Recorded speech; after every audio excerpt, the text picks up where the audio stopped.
Hello friends, ఈ కథ మీకోసంలో ఈరోజు మనం చూడబోయే కథ సంగీత సాధన.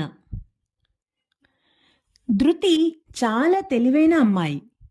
అన్ని యాక్టివిటీస్లో పాల్గొంటూ చాలా చురుగ్గా హుషారుగా ఉండే పిల్ల ధృతి. స్కూల్ కాంపిటీషన్స్ ఇలా ఎప్పుడూ ఏదో ఒక దానిలో పాల్గొంటూ ఉంటుంది.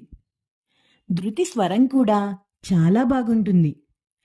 అందుకని ధృతిని వాళ్ళమ్మ సాయంత్రం పూట ఇంటి దగ్గరలోనే సంగీతం క్లాసులకి పంపేది.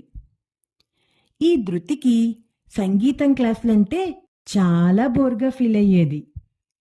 మోడ్రన్ సాంగ్స్ బాగుంటాయి, ఇవెందుకమ్మా నాకు అంటూ ఎప్పుడు సంగీతం క్లాస్ అన్నా ఇదే విధంగా బాధపడేది. సంగీతం విలువ నీకు తెలిస్తే నువ్విట్లా మాట్లాడవు అంటూ ధృతికి చెప్పేది అమ్మ. తనకి నచ్చినదే చేయనివ్వు, ఎందుకిట్లా ఫోర్స్ చేసి నేర్పిస్తావు అని ధృతి వాళ్ళ నాన్న ధృతికి సపోర్ట్ చేసేవాళ్ళు. ఇలా ఉండగా ఒకరోజు స్కూల్లో ఫీల్డ్ ట్రిప్ కేరళ తీసుకెళ్తామని చెప్పారు. ఇక పిల్లల ఆనందం అంతా ఇంతా కాదు. ధృతి కూడా చాలా సంతోషించింది. ఈ సంతోషంలో స్నేహితురాళ్ళంతా స్కూల్ నుండి సైకిల్ మీద ఇంటికి వెళ్తూ దారి మధ్యలో కబుర్లు చెప్పుకుంటూ ఆనందంలో మునిగిపోయారు. ముందున్న రాయిని చూసుకొని ధృతి దాన్ని గుద్దుకొని పడిపోయింది. అలాగే ఇంటికి వెళ్ళింది. పాపం కాలు నొప్పి తగ్గలేదు. డాక్టర్ దగ్గరికి తీసుకెళ్తే కాలికి ఎక్స్రే తీయించి చూశారు. చిన్న ఫ్రాక్చర్ ఉంది, అందుకని 15 రోజులు ఎక్కడికి కదలొద్దని డాక్టర్ చెప్పారు. ధృతి చాలా బాధపడింది. ఇంకా 10 రోజుల్లో ఫీల్డ్ ట్రిప్ ఉంది, ఎట్లా అని చాలా బాధపడింది. అప్పుడు ధృతికి వాళ్ళమ్మ ఒక సలహా చెప్పింది. ప్రతిరోజు మనస్ఫూర్తిగా సంగీత సాధన చెయ్యి, అట్లా చేయడం వలన నీ బాధలు త్వరగా తగ్గచ్చు అని చెప్పింది. ధృతి నమ్మలేదు. కానీ వాళ్ళమ్మ ధృతితో ఒక ఛాలెంజ్ చేసింది. నువ్వు సంగీత సాధన చెయ్యి, 10 రోజుల్లో నీ బాధలు తగ్గితే నువ్వు ఈ సంగీతాన్ని వదలకుండా నేర్చుకో. తగ్గకపోతే ఈ సంగీతాన్ని నేర్చుకోవడం మానేసెయ్యి అంది. కానీ ఏం చేసినా నిష్టగా శ్రద్ధతో మనస్ఫూర్తిగా చెయ్యి అని చెప్పింది. ధృతికి ఈ ఛాలెంజ్ నచ్చి ఒప్పుకుంది.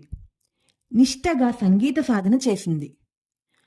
ఇక 11వ రోజు డాక్టర్ దగ్గరికి వెళ్ళి చూపించుకుంటే చాలా త్వరగా కాలు మామూలయ్యిందని, ఇక నార్మల్గా పనులు చేసుకోవచ్చు, కొంచెం జాగ్రత్త తీసుకుంటే చాలు అని డాక్టర్ అన్నారు.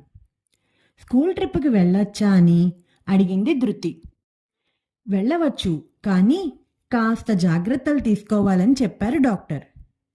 ఇక ధృతి చాలా సంతోషించింది. ఇంటికి రాగానే అమ్మకు థ్యాంక్స్ చెప్పింది. అమ్మ, నాకు థ్యాంక్స్ కాదు, సంగీత సాధన విషయం ఏమిటి అని అడిగింది. అమ్మా, ఇక నుండి సంగీతం నా లైఫ్, దాని విలువ నాకు తెలిసింది. సంగీతం థెరపీ కూడా చెయ్యొచ్చని అర్థమైంది. నేను నిర్ణయించుకున్నాను, పెద్దయ్యాక నా సంగీతంతో ఎంతోమందికి రోగాలు నయమయ్యేటట్లు చేసి మ్యూజిక్ థెరపిస్ట్ని అవుతాను అని అంది ధృతి. అమ్మ నవ్వుకుని, ముందు బాగా నేర్చుకో, సంగీతంపై పట్టు సాధించు, ఆ తర్వాత నీ ఇష్టం అని ధృతి తల మీద మొట్టికాయ వేసింది.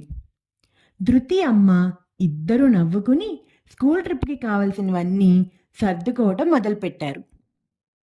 ఈ కథ మీకు నచ్చిందా పిల్లలు?